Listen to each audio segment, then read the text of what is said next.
मोतीपुर नामक एक छोटे से गांव में सेठ करोड़ी मल रहता था। वो था तो बहुत अमीर, लेकिन उतना ही कंजूस भी था। पूरे गांव वाले उसके इस कंजूस पने से बहुत परेशान थे। एक दिन सेठ बाजार में एक आलू की दुकान पर जाता है। अरे ओ भाई, आलू कैसे दिए? 10 रुपए किलो सेठ जी। अरे ओ भाई, आलू बेच रहे हो या सोना? इतने महंगे आलू भैया, इतने महंगे? सेठ जी, पूरे रामपुर गांव में इसी दाम के आलू बिक रहे हैं। सब यही खरीद रहे हैं और आपको महंगे लग रहे हैं। आपको लेना हो तो लो, वरना रहने दो। अरे नहीं भाई, इतने महंगे आलू का भला मैं क्या करूंगा? नहीं चाहिए भाई, ये आलू तुम्हारे, रखो अपने पास। वहीं कुछ दूरी पर चलते ही सेठ करोड़ी मल को एक कपड़ों की दुकान दिखती है। अरे सेठ जी, आइए आइए, कल ही बहुत सुंदर सुंदर साड़ियाँ लेकर आया हूँ। ये देखिए सेठ जी, आप भी ले जाइए, भाभी जी के लिए खुश हो जाएंगी वो। हाँ हाँ हाँ, क्यों नहीं, चलो आज ले ही जाता हूँ। मंजूरी के लिए साड़ी, कब से वो बोल रही है मुझे एक नई साड़ी के लिए। ये बताओ भैया, कितने की दोगे इसे? अरे ज्यादा महंगी नहीं है सेठ जी, बस 500 रुपए की है। क्या कहा? 500 रुपए? अरे भाई, इतनी महंगी, वो भी ये मामूली सी साड़ी? नहीं नहीं भाई, रहने दो। मंजूरी भला इतनी महंगी साड़ी का क्या करेगी? और सेठ वहाँ से आगे चला जाता है। अरे पता नहीं कब इस कंजूस सेठ को थोड़ी सद्बुद्धि आएगी। जब देखो तब कंजूसी है।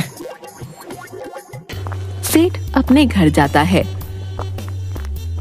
अरे आ गए आप, आपको आलू लाने के लिए कहा था। ये क्या, आप तो खाली हाथ ही आए हैं। अब मैं क्या बनाऊंगी? अरे भाग्यवान, बहुत महंगे थे आलू, इसलिए नहीं लाया। तुम कुछ और सब्जी बना लो।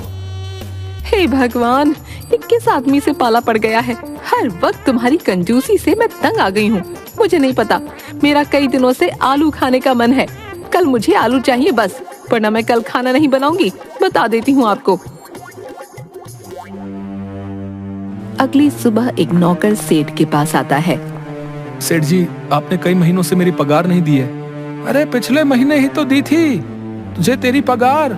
सेठ जी, वो पिछले महीने की बात नहीं है, कई महीने बीत चुके हैं उस पगार को तो। अरे क्यों करते हैं आप ऐसा? दे दीजिए ना इस बेचारे को पगार, आखिर इसे भी तो अपने बीवी बच्चे पालने होते हैं। आप भी क्यों बहस करते हैं जी? अरे हाँ हाँ ठीक है, तुम चुप रहो, मैं कहीं भागा थोड़ी ही जा रहा हूँ। दे दूंगा इसकी पगार, कल आके लेके जाना, ठीक है? सेठ की ऐसी बातें सुनकर नौकर बड़े उदास मन से ठीक है सेठ जी, जैसी आपकी मर्जी बोलकर वहाँ से चला जाता है। अगली सुबह सेठ अपनी दुकान पर जा रहा होता है कि तभी गांव के दो लोग आपस में बात कर रहे होते हैं। अरे भैया, सुना है पास वाले गांव में बहुत सस्ते में आलू की बोरियां मिल रही हैं? हाँ भाई, सुना तो है, मैं तो कल ही जाऊंगा, आखिर ये मौका फिर मिले या ना मिले। अरे सस्ते में आलू की बोरियां? अरे वहाँ अब तो मैं जरूर जाऊंगा, पास वाले गांव में, और मंजूरी को सस्ते में खूब सारे आलू लाकर दे दूंगा। हाँ। थोड़ी ही देर में सेठ दूसरे गांव पहुंचता है और काफी सस्ते में एक आलू की बोरी ले लेता है। ओहो, अब मैं ये आलू की बोरी लेकर कैसे जाऊंगा? सेठ बोरी को उठाने की कोशिश करता है। अरे अरे, ये तो बहुत भारी है, मुझसे तो उठ ही नहीं रही। लगता है इसको ले जाने के लिए किसी सवारी की जरूरत होगी। तभी उसे रास्ते में एक घोड़े का रथ दिखता है। अरे ओ रथ वाले भैया, तनिक रामपुर गांव चलोगे क्या?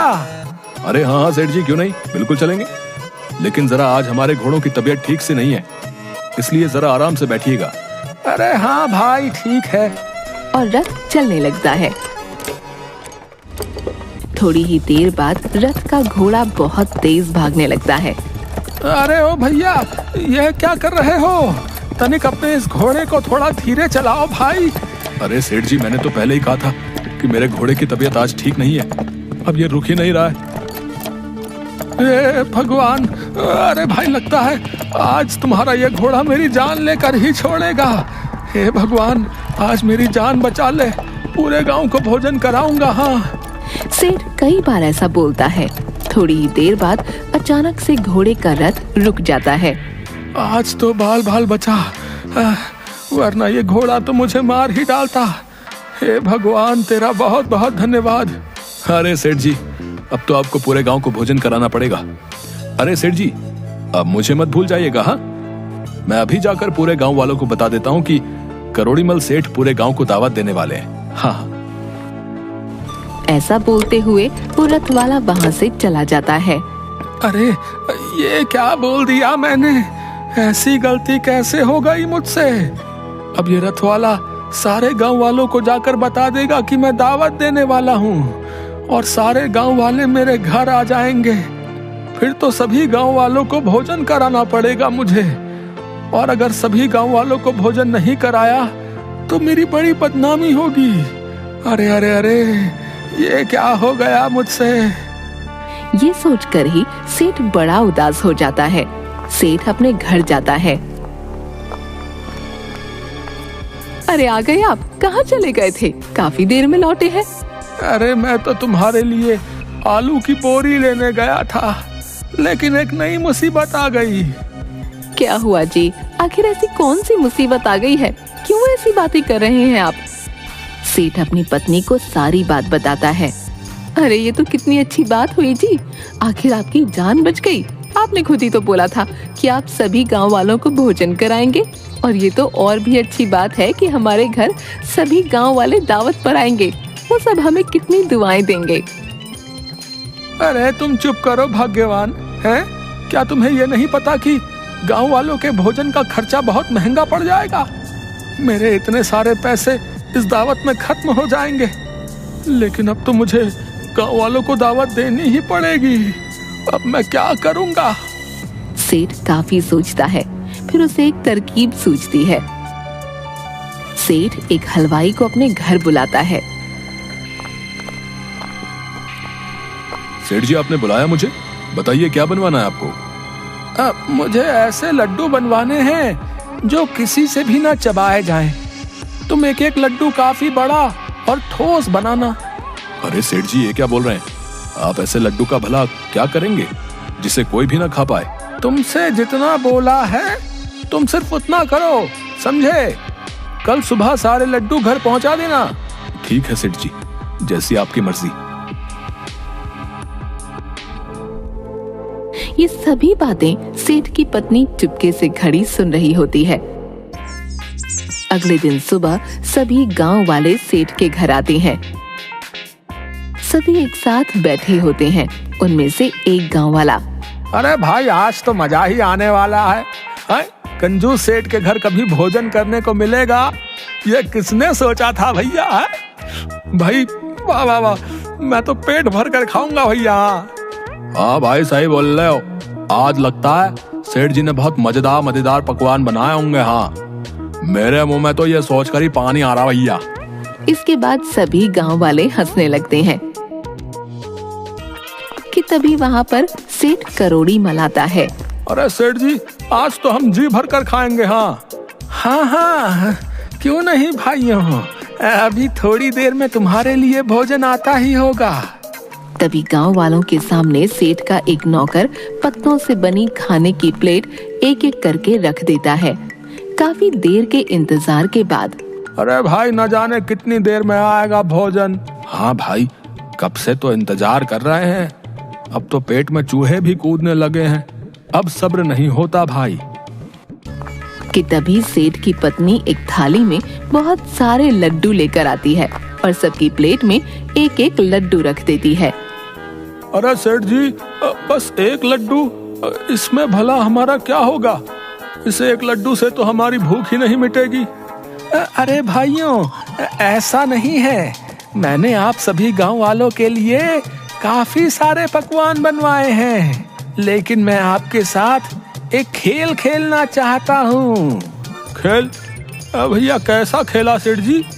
तुम में से जो भी सबसे पहले अपने सामने रखी थाली में रखा लड्डू खा लेगा, उसे ही पकवानों से भरी थाली दी जाएगी और साथ में एक सोने का सिक्का भी दिया जाएगा। ये बात सुनकर सभी गांव वाले हैरान हो जाते हैं। सभी गांव वाले अपने सामने रखे लड्डू को उठाते हैं और खाना शुरू करते हैं। थोड़ी ही देर में गांव वाले अपना अपना लड्डू खत्म कर देते हैं, जिसे देख सेठ हैरान हो जाता है। अरे ये कैसे हो गया? इन सब ने तो ये लड्डू खा ही लिए। हे भगवान, अब तो इनके लिए पकवानों से भरी थाली मंगवानी पड़ेगी। ये लो सेठ जी, खा लिया आपका लड्डू। आहा, अब जल्दी से पकवानों से भरी थाली मंगवा दीजिए। आहा, बहुत तेज भूख लगी है। हाँ हाँ ठीक है, मंगवाता हूँ अभी। कि तभी सभी गांव वालों को पकवानों से भरी एक थाली दी जाती है, जिसे गांव वाले बड़े चाव से खाने लगते हैं।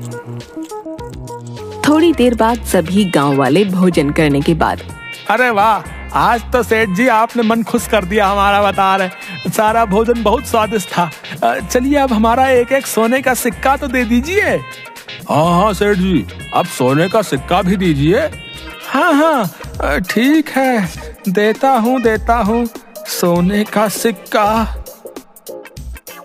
तभी सेठ अपनी पोटली में से एक एक सोने का सिक्का सभी गांव वालों को देता है, जिसके बाद सभी गांव वाले वहां से बहुत खुश होकर चले जाते हैं।